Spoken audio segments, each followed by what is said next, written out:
दोस्तों, हम चौरी चौरा घटना के बारे में कई बार कई लोगों से सुनते हैं कि चौरी चौरा घटना, चौरी चौरा कांड। लेकिन ये चौरी चौरा घटना या चौरी चौरा कांड क्या था, इसके बारे में आज हम संक्षेप में एक कहानी के रूप में बात करेंगे। होता क्या है कि सितंबर 1920 से गांधी जी असहयोग आंदोलन की शुरुआत करते हैं और असहयोग आंदोलन बहुत अच्छी तरह से चल रहा होता है। उसी दौरान एक घटना हो जाती है। आंदोलन के दौरान ये घटना कहाँ घटती है? ये घटना घटती है गोरखपुर के चौरी चौरा कस्बे में। असहयोग आंदोलन बड़े अपने चरम पे था, अपनी ऊंचाइयां छू रहा था, लेकिन बीच में चौरी चौरा की घटना हो जाती है और गांधी जी को इस असहयोग आंदोलन को वापस लेना पड़ता है। 2 फरवरी 1922 को गोरखपुर के चौरी चौरा कस्बे में मीट के कारोबारियों के खिलाफ एक आंदोलन होता है, एक प्रदर्शन किया जा रहा होता है। तो उस प्रदर्शन को पुलिस लाठीचार्ज से उसे खत्म कर देती है। उसके नेता और उसके कुछ नेताओं को गिरफ्तार करके चौरी चौरा थाने में बंद कर देती है।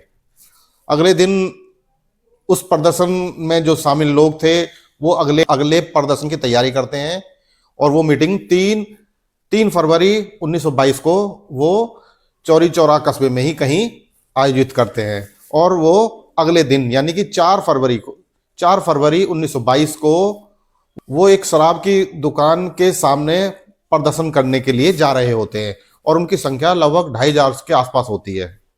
यानी कि ये कह सकते हैं कि 4 फरवरी 1922 को चौरी चौरा कस्बे में 2500 लोगों का एक समूह शांतिपूर्ण प्रदर्शन कर रहा होता है और वो उस प्रदर्शन को एक शराब की दुकान के सामने करने की योजना उनकी थी कि वह हम प्रदर्शन करेंगे। लेकिन उसके पहले ही ब्रिटिश पुलिस उन प्रदर्शनकारियों पर लाठीचार्ज कर देती है और इतना लाठीचार्ज कर देती है कि और गोलाबारी भी करती है। लाठीचार्ज करती है और गोलाबारी करती है। उस लाठीचार्ज और गोलाबारी में सैकड़ों लोग घायल हो जाते हैं और 3 की मौत हो जाती है। जब प्रदर्शनकारियों को पता चलता है कि हमारे 3 साथी शहीद हो गए हैं तो प्रदर्शनकारी उग्र हो जाते हैं और वो इतने उग्र हो जाते हैं कि वो उन पुलिस कर्मियों के पीछे पत्थरबाजी कर देते हैं, उन पर हमला कर देते हैं जिन पुलिस कर्मियों ने उस प्रदर्शन पर हमला किया था। जिन प्रदर्शनकारियों को उन्होंने तितर बितर करने की कोशिश की थी, उनके 3 साथियों को मार दिया था, वही प्रदर्शनकारी वो पुलिस पर हमलावर हो जाते हैं। क्योंकि पुलिस कम थी, संख्या में कम थी, तो वो पुलिसकर्मी अपनी जान बचाकर चौरी चौरा कस्बे में जो थाना होता है उस थाने में वो अपनी जान बचाकर उसमें छिप जाते हैं और अंदर से कुंडी लगा लेते हैं। लेकिन प्रदर्शनकारी इतने उग्र होते हैं कि वो उस थाने में आग लगा देते हैं और जिस आग में सभी पुलिसकर्मी मारे जाते हैं, जलकर मारे जाते हैं। उन पुलिसकर्मियों की संख्या होती है 22।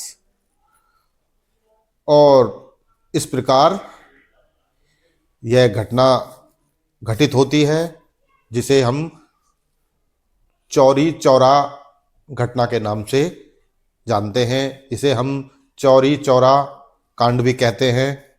इस घटना के बाद गांधी जी सहयोग आंदोलन को वापस ले लेते हैं।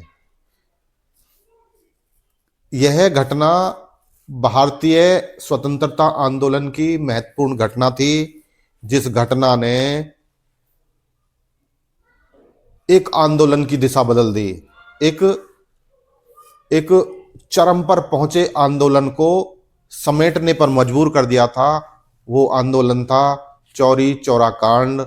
इस कांड ने गांधी जी के असहयोग आंदोलन को वापस लेने पर विवश कर दिया था। तो इस प्रकार हम कह सकते हैं कि एक आंदोलन ने एक दूसरे आंदोलन को समेटने पर मजबूर कर दिया था। वो आंदोलन था चौरी चौरा कांड से इसे चौरी चौरा घटना के नाम से भी जाना जाता है। आपको मैंने ये एक कहानी के रूप में संक्षेप चौरी चौरा घटना के बारे में बताने की कोशिश की है। आपको कैसी अच्छी लगे तो लाइक करें, शेयर करें और सब्सक्राइब करें। Thank you.